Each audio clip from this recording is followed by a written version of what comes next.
Alright, you are now listening to Black Dollar Exchange TV.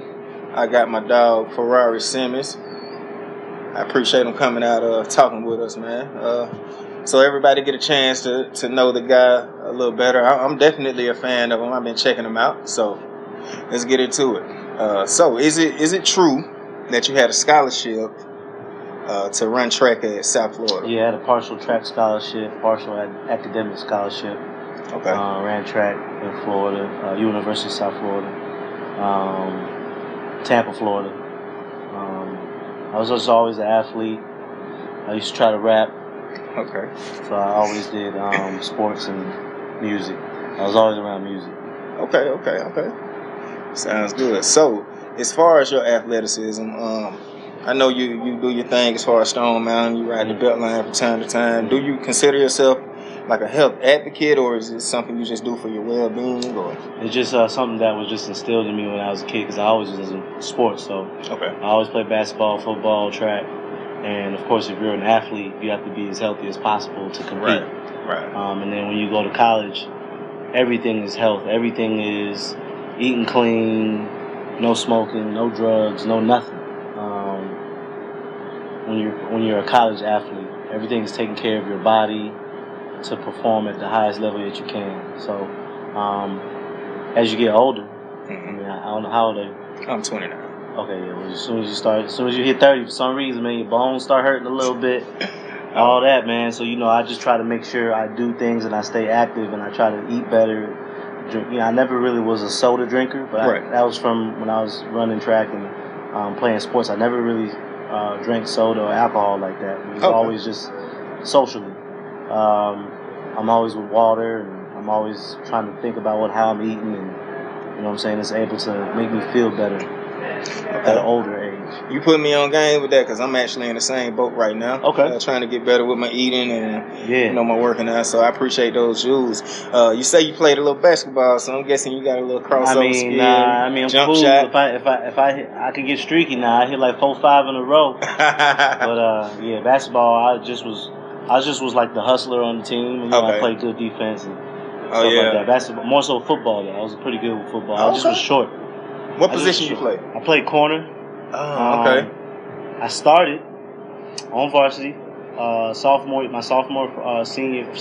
through senior year, I started, but I just kept getting hurt, man. I'm small, you know what I'm saying? So I broke this right here, broke this and this. I always was hurt every year. Wow, okay. And I was fat. I went to high school with Devin Hester, so Devin Hester, he was the corner and I was the other corner, so they was always picking on my side. So he played corner in college? Yeah, he played corner. He played corner, running back, wide receiver. He played everything. Okay, that's what's up, man. So as far as following your dreams, do you think it's more important to just stay focused on following your dream, even if it doesn't necessarily include college or pretty much the American standard, so to say? I went to college. Well, my story is a little weird because I went to college only because I was on the track team. Okay. I didn't really too much care for college, but I knew that me going to college would give me, just in case, me trying to go professional. Because, when you're running track, you got to go professional. Right. Sign a contract, Puma, Nike, Reebok. Okay. You know what I'm saying? Stuff like that. But I knew that going to school was going to be just in case. So I always encourage everybody to go to school, just because it actually teaches you hard work. It teaches you dedication. It teaches you organization. So when you go to college, it's kind of, if you want to get good grades, that's the point of you going, you know what I'm saying? Right. You have to study to get that good grade. So just like when you apply it to your career, you have to study, go hard for you to accomplish what you're trying to accomplish. You know what I'm saying? Okay. So I think school is good for that. Well, I heard that you said, you do a little something with the rap. I was listening to your show. I heard you and Fly Guy. Yeah, I heard y'all was clowning. I was like, hold on, bro. Got a couple bars on it real quick, Yeah, I had some good days and bad days. Now, I mess around, and one good day, I'd be like, woo, and then everybody hit my phone, and then I'd have one day where I'm like, hey, nah, that wasn't it right there. So, Well, totally. That's what's up, man. Well, I see that you was blessed to have some extremely dope snapped-in mentors in the game from, who we got? Kenny Burns. We got Big Tigger, Greg Street, Big Tigger, and Ryan Cameron. See, I grew up on these cats too, man. Yep. So, how did those relationships come about? The good thing about it is they kind of came to me. Okay. And that's one thing I always say. If you go hard, man, you go real hard. Sometimes they'll reach out to you. Okay. And I received it, and I'm a learner. I'm a team player. And I got a chance to work with Kenny Burns where I was hosting parties with him, and he kind of saw my talent and he kind of embraced me. Same thing with Big Tigger. He embraced me. Greg Street, same thing. But you gotta have that in you. You know what I'm saying? It's not like something you just walk up to somebody and be like, "Hey, mentor me." Right. I'm already doing what they had done before, so they kind of just saw what I had going on and they embraced because they can see where I'm going. So it's basically like they chose me, but at the same time, I'm focused. So I'm so focused. I'm goal oriented, and you can see that because it oozes off me. You know what I'm saying? Right. It's definitely an aura thing. I can tell. With that being said, they reached out to me, and all I had to do was just pay attention. Like me having mentors, I'm not really asking them a lot of questions. I'm more so doing my goals, and I'm just having them if you have a teacher, you just have them check your work. Right. That's basically what's going on. You know what I'm saying? Okay. I'm doing my thing, and then I'm like, yo, so what do you think about that? You know what I'm saying? Yeah, that's cool, but maybe try it this way or try it that way. And I still make my own decision. Right. You know what I'm saying? And I may fail, but then if I fail, it's I still have those 4 people. You know what I'm saying? That's they're kind of like my circle of. You know what I'm saying? Guidance. That's definitely a blessing. You always want to do your thing. I never try to be like Kenny Burns. I never try to be like Greg. I want to be me. Right. So I want to come up with my own thing, but then they just kind of overseeing it. Guide you along the way. Just guide me a little bit. Oh, don't go that way. If you go that way, kind of go over here. I see what you're doing. I don't know if that's gonna work, but I'm telling you, it's gonna work. All right. Right. Trial and error. That's going on. Totally. So, how did you actually just get started in this field? The field that I'm in? Yeah. Well, I tried to be a rapper. That didn't work. Okay. And my goal as a rapper was to be on the radio. Okay. So I figured we just talk on the radio. Because I can rap somewhat. I know what it took to go to the studio and enunciate my words and speak really clear.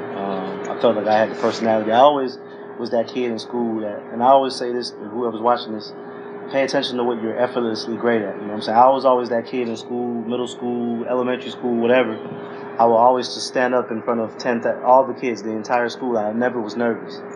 So I'd be more nervous sitting with you versus me sitting with thousands of people. You know what? That's a gift, man, because a lot of people. The more people, the better for me. The less people, the more it's you know what I'm saying? Right. But I was always that kid that always enjoyed speaking to a large group of people. I can make a large group of people laugh and feel good. So once the rap thing wasn't really working, I was kind of like, well, I think I could do radio. You know what I'm saying? Because I'm around it all the time. And I just started interning, man. It was a long story. I don't know if you got time for all that, but hey, man, I got as much time as you got, man. DJ Holiday had got hired on Streets 94.5, and me and him had a friendship that we were growing. And I just started going around. And me being who I am, I'm gonna try to figure out how to make some money out of any situation I'm involved in. So I'm there as a volunteer, and I'm just steady working and learning. So I knew, in order for me to get hired at the radio station, I need to learn everything at that radio station. So I knew how to run the boards, I knew how to cut commercials, I knew how to talk, I knew how to read liners, I knew how to work the video equipment, all that. And then I started doing parties with Kenny Burns. This all happened at the same time. Okay. So I was opening for Kenny Burns. That don't even make sense. There's no such thing as a host opening for another host. Right. Opening DJ. Right. There's never an opening host. So I was hosting for free. Basically. Okay. I just went up to the owner, AG, and told him, I was like, yo, if I sound bad, just fire me. Right. And he actually did fire me. I kept coming back. Damn, okay. Yeah, I kept coming back. And I was like, man, you know what I'm saying? I just need one more shot. Okay. And so everything's happened at the same time. So then Kenny Burns gets the job with Revolt, and he leaves. Okay. I kill the club that one night, and I officially get hired. So now I'm getting paid. I'm getting paid a lot to host a party. Yeah. So then, around that's happening, a position for Hot 107.9 opens. I'm at Streets 945 with Holiday as a volunteer. They offer me a weekend slot, but I've been trying to go on Hot since I moved to Atlanta in 2009, and they kind of, was shading me a little bit. Right. I felt like I could handle it. Right. But you know how that goes. Yeah, totally. So anyway, I declined that job and I stayed with Streets because they offered me a slot. Okay. So I got a Saturday slot and I got to talk on Holiday Show 5 days a week. So I got the Holiday Show 5 days a week. I'm his official sidekick. I'm getting paid, and I got my own slot Sundays from 3 p.m. to 6 p.m. Right. That's how I got started. It's the initial part how I got started. But I had to learn everything. So I had to sit back and watch Kenny Burns, learn how to host like him, and then create my own thing. Then I had to learn the radio station. If you guys are not familiar with a radio station, in order to get hired, it's very difficult. Someone has to die, get a job promotion, move, get sick. Something like that has to happen because you're just talking. It requires no athletic abilities. If you look at any radio station, it's only like 6 people. That's it. Okay. So in order for them to take you serious, you need to learn everything. And if you get an internship, you still may not even get hired. Really? So I just positioned myself. I just tried to make sure I positioned myself while I was a necessity, where I was doing my own reading program. I was doing high school football games, high school basketball games. I was in the club. I was the popular guy in the club. I'm around the celebrities in the club. So now the picture looks good. Right. Oh, yeah, we need that guy on our team. Definitely. And he knows how to work everything. There we go. So basically, from what it sounded like, I mean, first off, you went extremely hard to build. That required me Ferrari quitting Simmons. my day job, too. I had some money saved up to buy a house. Right. And I didn't buy the house. I supported myself for 6 months. Okay. So everything I just told you was in a 6-month span. Because I said to myself, if nothing don't happen within the 6 months, I'm gonna just get my job back. Mm-hmm. And at least I tried. Right. And I would have felt good 10 years, 15 years down the line saying, hey, I tried it didn't work. So how were you able to handle 6 months, man? I wasn't able to have it. I was about to get evicted out of my apartment. Okay. Me and my marriage was broken and got divorced. Personal life is all messed up. But I got hired. I got hired on the radio. That's dope, man. You know what I'm saying? Like, it takes a toll. Some things are going to have to get sacrificed. It depends on the person. It depends on how bad you really want it. This is how bad you want it thing. This is not because I could have been quit. Right. You know what I'm saying? I could have been quit and been regular. You know what I'm saying? Right. I'd have had a nice little situation. Personal life would have been cool. Right. And I want this so bad. What I'm doing right now, I want it more than anybody else.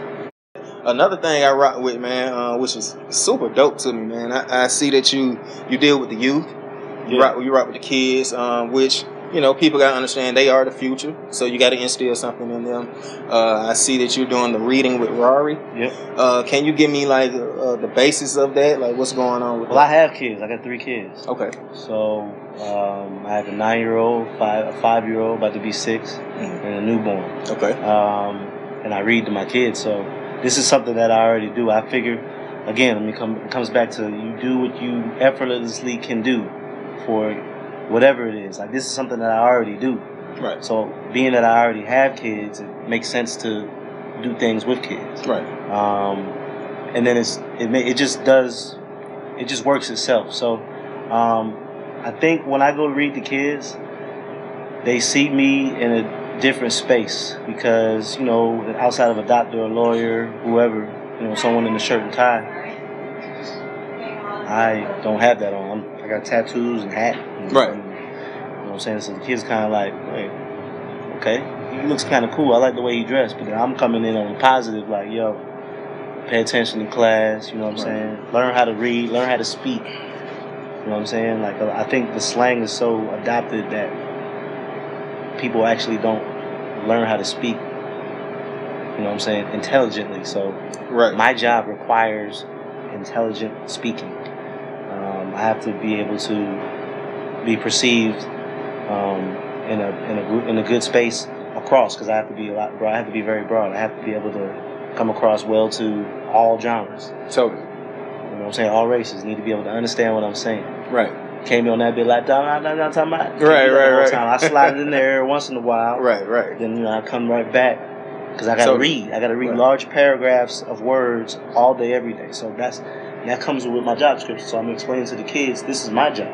If you want to have a cool job like me, you have to learn how to read and read good and read fast. Right. And put your personality into it. Definitely, because it don't even sound like you be reading on Right, and I be Radio. reading. I be dead reading. Yeah, see, I ain't even know that. I thought you pretty much just was like funking it out the whole That's what time. a lot of people think. That's how you know that the personality is good. That's definitely what's up, man. So, as far as that, do you have anything else planned or going on as far as the youth or just the community period in the works? Do you have anything else in the works? Man, I got a book. I got a kid's book I'm writing. That's going to be super cool. Okay. Just got hired from Baller Alert. Baller Alert Radio's podcast. Got something big with that coming up soon too. Legally cannot speak about that yet. Okay. So the Baller Alert thing is big. That just came. I'm about to write the book. Got my bike riding thing, and my reading with Rari. What we doing? October. The reading with Rari is coming October. Man, I got so many things going on. What else we got going on? Oh, A3C is coming. That's October too, right? Yeah. BT Hip Hop Awards is officially in Miami. Okay. So I'm gonna be down there. So as far as A3C, is there anywhere in particular you're gonna be stationed at? I'm probably gonna have my own stage. Myself and my co-host Fly Guy DC. Okay.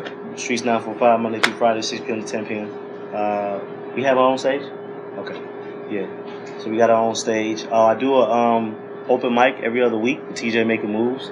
Okay. I do something called The Dungeon. The Dungeon is something for rappers. It's not for radio artists.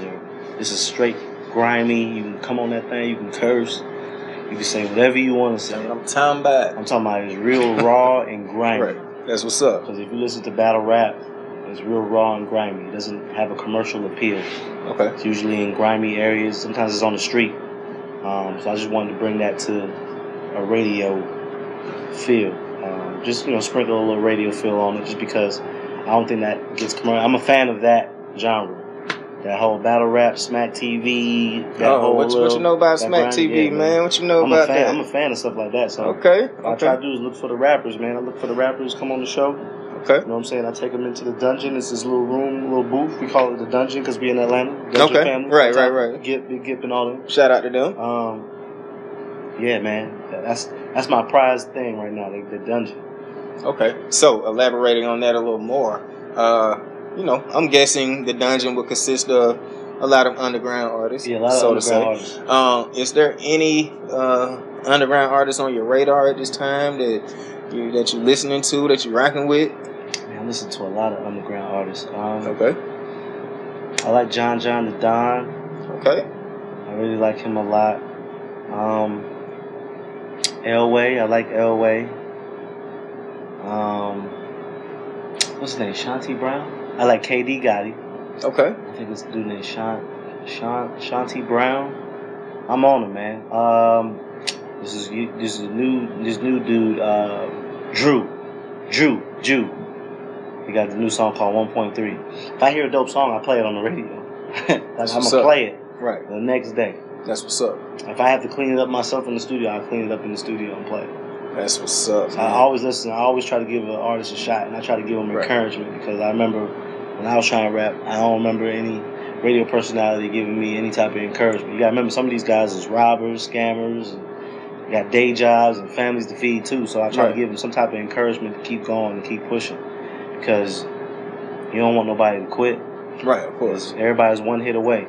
You always one hit away. Exactly. I don't care who you are. Exactly. Totally. So, okay. Off the underground for a second. Just give me your top 5, just period, man.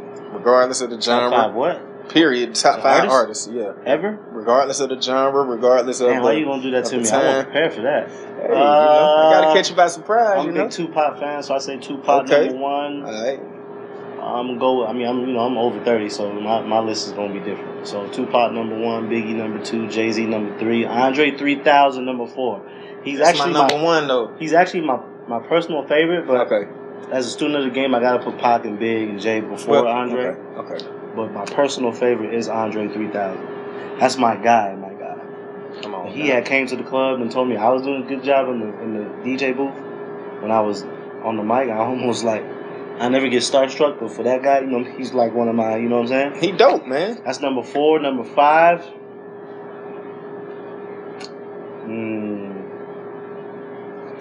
Number 5, I will go with. It's just me now. Okay. Damn. T.I. Okay. Tip. All right, Tip cracked Tip the top though, five. not T.I. Yeah, Tip cracked the top 5. You know, I listened to Tip for a minute. To me, I grew up off I'm Tip. rocking with You know him. what I'm saying? I'm from the South. Yeah. I mean, I got so many others, but I like Tip. I remember when Tip came out, man. I was so glad, like, man. It was. I mean, I had never seen anything like it before when he first came out. I remember. You know, there's an argument about the originator of trap music. I know it's between Jeezy. Tip, but Tip was the first person to commercialize and take on the whole trap persona. Right. That's me. Now, I remember personally, I was sitting in the crib. I was like 13 years old, man. Me and my uncle was in the living room, and T.I. came on with, who he had? It was Beanie Man. I'm Serious. Yeah. I was like, damn, who was this dude, man? Like, he was going on. I still have the album. As far as underground artists, is there any advice you would like to give to underground artists as far as just, I mean, anything from stage presence to marketing? Like, is there anything specific that they need to hear? Yeah, just come up with a real plan and execute your plan. I think the problem with artists is they don't execute their plan. That's the problem. There's no plan. What's the plan? And are you executing your plan? A lot of artists think that the DJ's supposed to play their record. Right. Oh. If you're sending me a new song and the Migos sent me a new song, I'm going to 9 times out of 10 listen to the Migos song before I listen to your song. Totally. Just because of the priority. Right. Make yourself a priority, number one. Become a part of the culture. So you can't tell me if you're an unsigned artist or underground artist. Every club promoter should know who you are. Every DJ should know who you are. You know what I'm saying? Like, these are very important things that you need to have in your whole shit. Like, and then I start paying attention to you. Respect. So is it really based off of hard work? Well, of course hard work, but you know, these days, you know, the game has changed since I originally started really paying attention to it from, let's say, 15 years ago when UGK and 3-6 Mafia and those guys were running the scene, Outkast, Pastor Troy, them. Yeah, but see, it was more out of the trunk. Now it's more. But it had to be out of the trunk. You had to work hard. Now right. You can buy followers, you can buy likes, you can buy comments. Right. All that stuff can be fabricated. Right. I still need to see you working though. Okay. I don't care about how dope you is online. I don't care about none of that. If I'm in the club, artist walked up to me a couple days ago. When was it? What's today? Today's Tuesday? Yeah, it's Tuesday. Artist walked up to me on, I can't remember what day it was. I'm doing too many parties, but and he said, yeah, man, I'm on ATL Top 20. On top of ATL Top 20. I was like, all right, that's cool. Oh, Sunday at Boogaloo, DJ Alpo. Okay. He's like, yeah, man, you know, I'm hot. I got some things going on. Alpo playing my song. I said, okay, go tell him to play it right now so I can hear it in the club. And then Alpo never played it. So I looked at him, I was like, what happened? Well, he ain't played it. He was like, oh, man. I was like, that's my point. I need to hear it. I need to see you working. I need to hear it. And you can tell me anything you want to tell me, bro, but like, I need to hear your song. Respect. I need the DJs on you. I need the DJs paying attention to you. I pay attention to what the DJs pay attention to. They pay attention to what I pay attention to. Right. If we see somebody working, Derez Deshawn, that's one of my guys right there. He's not signed yet, but he's going to be signed. He's going to get real big. I'm telling you, man. He out here working. So is it in this game? It's pretty much. It seems like it's based off of a budget standpoint as well. Or it's based off a budget, or it's based off momentum. Because you can never slow down momentum unless you slow down the momentum. You get glocked up or something happened and you just stop building. You have to build momentum. So you can build momentum without money. It just takes a little longer, but it's more organic that way too. So everybody wants shit quick. Everybody wants. That's why everything microwavable. That's why things don't last. Right. I see it all the time, bro. I see it all the time. Perfect example. Waka Flocka called me today. He said, yo, I'm going to pull up on the radio station. I was like, oh, you want to do an interview? He's like, nah, I'm just going to come chill with you. Okay, cool. I appreciate that phone call. Right. Want to know why? When he has a new song, I'm going to play it. I'm just going to play it for no reason. Not because he asked me to play it. You see what I'm saying? That's real. But artists think we owe you something. Right. No, I don't owe you anything. You owe me, actually. Right. Or let's build. Let's build together. I think it has to be a tactic in how you do things, you know what I'm saying? Like, you should really break down, okay, what song is this? Is the song dope? Did my yes men say it was dope? Or did somebody I didn't know say it was dope? Oh, so it is dope. Okay, so how are you going to spread it? Because again, the Migos just gave me a new song on my email last night. Okay. I'm going to play that before I play yours. I don't care how dope your song is. Right, of course. I'm going to play their song before because they just went platinum. They got a new album on the way. And they going to send me a new song first before they send it to all the other radio stations. You got to play. And you just sent me a new song too. Right. Your song got to wait. I'm just saying. I'm just breaking it down, breaking it all the way down for you. So you need to figure out how you make yourself a priority like them. And I was around the Migos when they wasn't the Migos. They was in the beginning. I was around. Right. They was at the club every night. Every night. I need to see you working because I'm at work. Right. I do 9 parties in a 7-day span, and I don't see you at none of them. Oh, I'm getting the money now. Right. I'm gonna get to the money. Is you gonna get to the money? Because all you doing is talking my ear off in the club, and you making my ear kind of like you spitting in my ear. I don't like that. Right. You know what I'm saying? Like go get your song played, then tell me, oh, that's my my song right here. Right. Or get your song played, let me be like, damn, who is this? Right. Day Day. You know who Day Day is? Which what one? You mean? Okay, Hey, yeah, with the dreads. Hey, I heard that song in the club, and I went and found him and gave him his first radio interview. That's dope. I heard the song in the club first, though, because all the DJs was playing it, but nobody knew who he was. If you scroll all the way down my Instagram, I took a picture with him. I brought Nitty in there, everything. My boss didn't even want to bring him up there. So he met Nitty through you? No. He was signed to Nitty already. Oh, okay. He was already signed. No, but I had hit Nitty. Once I found out it was Nitty's artist, I hit him. I was like, yo, I need to bring him up to the radio station. Has he done any radio interviews before? Nah, man. I just found him. I'm like, yeah, I need him. Brought him up to the station for the first time ever. Didn't even know how to do a radio interview. Damn. You know what I'm saying? That's one of my personal partners now. That's what's up, man. You know what I'm saying? But I say that to say, if the song's hot, you don't gotta do all that talking in my ear like that.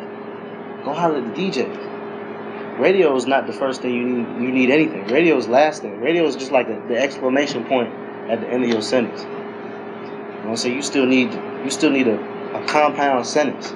Right. And right now it's the DJs. DJs is very important.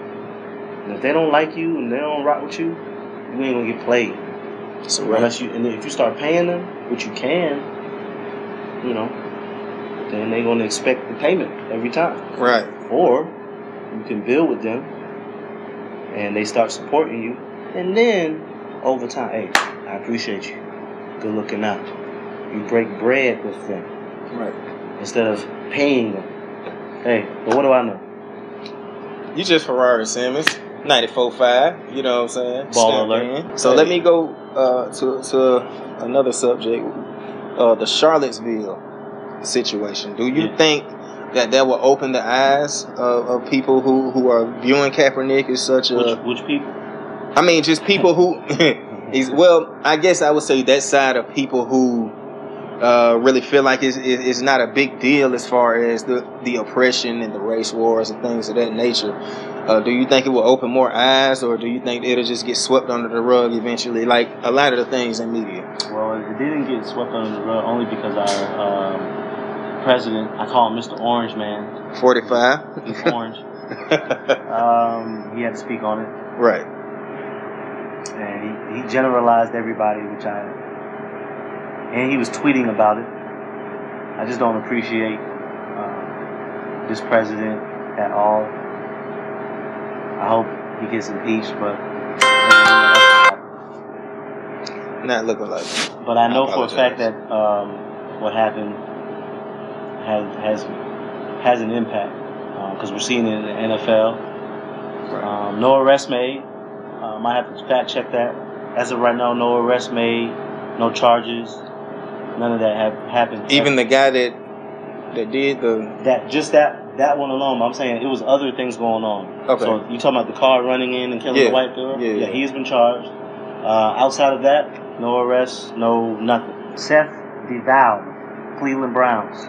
Really? Yep. Knew nothing about it. The first white boy to take a knee. That's dope. It's a big deal. Very. The white players are starting to, put their arm around the African American players. I seen that. That's dope. But Seth DeVal, he's the first white player to take a knee. I thought that was super cool.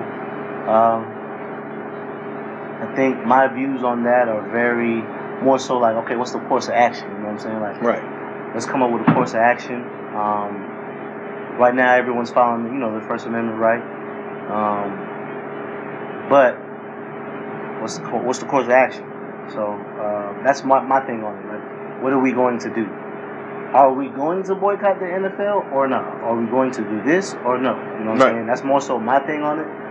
So I don't necessarily like to speak on particulars unless I'm knowledgeable about the entire thing. Right. Because I think people chime on nuggets of information that they have without knowing exactly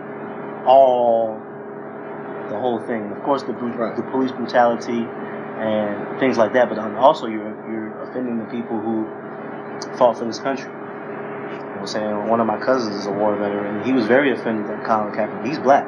He a black dude that was offended when Colin Kaepernick kneeling the national anthem because he has no legs. You feel me? Okay.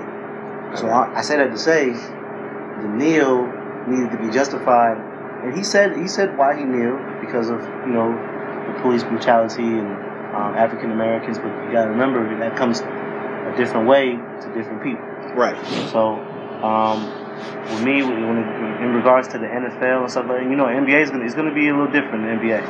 Really? You don't kneel in the NBA, you take a seat. So, Marshawn Lynch's been doing that for 11 seasons. So, that isn't his first time not standing up for the national anthem. He has his own purpose. They ain't going to mess with him, though. No, they'll never mess with Marshawn Lynch. Shout out to my boy. They ain't going to mess with Marshawn. Shout out to Beast Mode. And Kaepernick needs a job.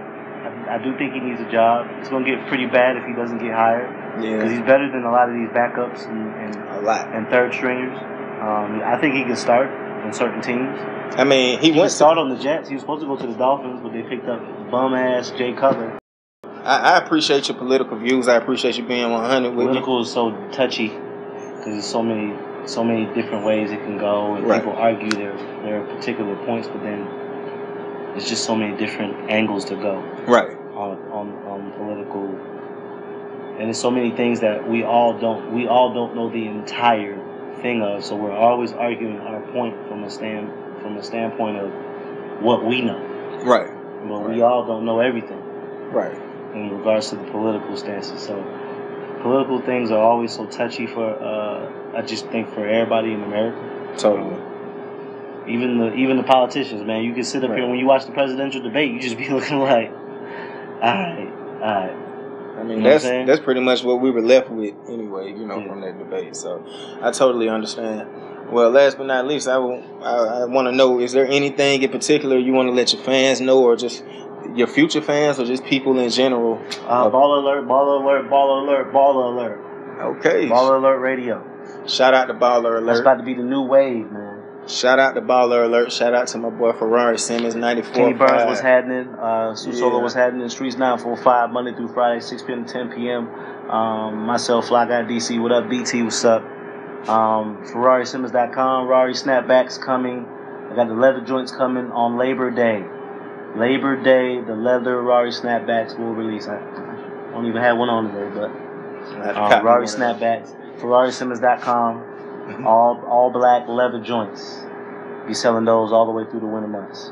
Most definitely. Hey, y'all make sure y'all go patronize my boy Ferrari. I think I'm one of them. One time for the culture vultures out there stealing our swag, but hey. Oh, nah, we ain't worried about them. Shout out to them leather snapbacks. I definitely got to cop me one of them. Shout out to Ferrari Simmons. Like I said, shout out to Black Dollar, Edgewood 5 Dime for allowing us to come in here and do this great interview. And we out here.